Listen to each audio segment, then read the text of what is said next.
Juni 2024 dengan ini secara resmi terbuka. Terima kasih. Bawaslu Kabupaten Solok melaksanakan rapat koordinasi orientasi teknis bagi pengawas Panwaskam dan PKD pasca putusan PHPU Mahkamah Konstitusi untuk pelaksanaan pemungutan suara ulang atau PSU calon DPD RI Provinsi Sumatera Barat tahun 2024. Kegiatan ini dilaksanakan di Hotel The Balkon Resort Bukit Tinggi. Ketua Bawaslu Kabupaten Solok, Titoy Tanjung mengatakan, PSU Pemilu DPD Sumatera Barat merupakan tantangan bagi Bawaslu sebab tahapannya berbarengan dengan tahapan pemilu serentak nasional yang sudah berjalan.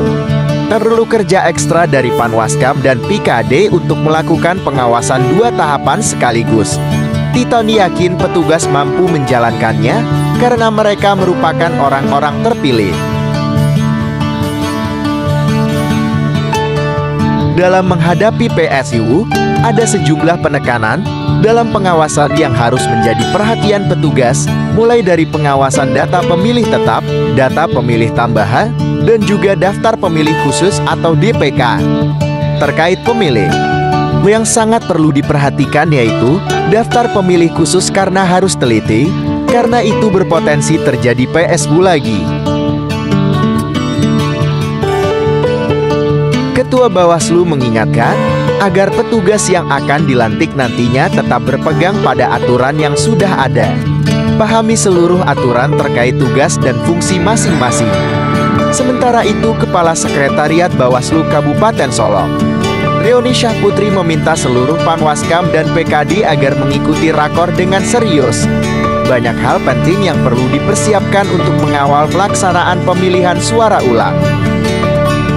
Kita pada hari ini dalam rangka sosialisasi orientasi teknis pengawasan bagi pengawas ad hoc di tingkat kecamatan dan juga di tingkat nagari dalam rangka persiapan pengawasan PSU DPD RI pasca putusan MK kemarin.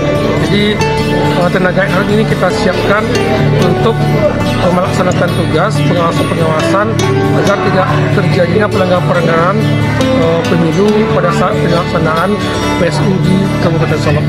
Kegiatan ini kita rencanakan dalam waktu 2 hari dari tanggal 8 sampai tanggal 9 di Bukit Tinggi. Himbauannya kami pimpinan Bawaslu Kabupaten Solok berharap kepada kawan-kawan ad hoc pengawas tingkat kecamatan dan tingkat nagari fokus dalam melaksanakan pengawasan, tetap mengacu kepada aturan-aturan yang berlaku dalam pelaksanaan pengawasan di tingkat kecamatan di tingkat nagari, jaga kesehatan dan tetap membangun koordinasi secara berjenjang dengan stakeholder di kecamatan dan juga nagari dalam rangka pengawasan pemilu partisipatif. Sementara itu, Ketua Bawaslu Sumatera Barat Alni yang menjadi narasumber dalam rapat koordinasi orientasi teknis Panwaskam dan PKD Bawaslu Kabupaten Solok mengingatkan sejumlah fokus pengawasan dalam pelaksanaan pemungutan suara ulang, mulai dari tahapan persiapan, distribusi logistik dan pelaksanaan hingga rekapitulasi. Menurutnya, saat ini proses di daerah sudah memasuki tahapan penyiapan logistik. Bawaslu harus memastikan tahapan pengelolaan dan distribusi logistik sesuai dengan jadwal dan aturan yang telah ditetapkan. Selain itu, Bawaslu harus segera menyiapkan pengawas TPS dan memberikan pembekalan untuk pelaksanaan tugas kendati waktu sangat sempit.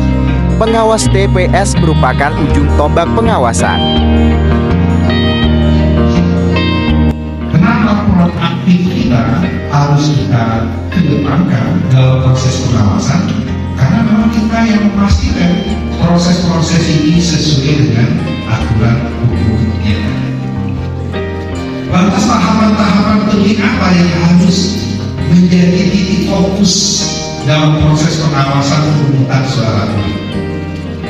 Kawan-kawan, tentu dalam tataran kewenangan kita di masing-masing tingkat.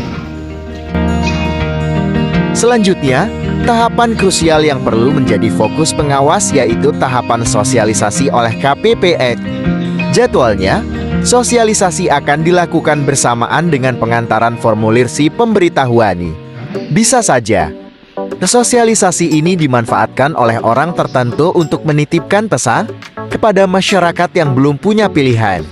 Atau bisa saja, di luar kesadaran petugas, masyarakat bertanya, bisa saja petugas terjerumus lantaran kedekatan atau hubungan dengan salah seorang kandidat.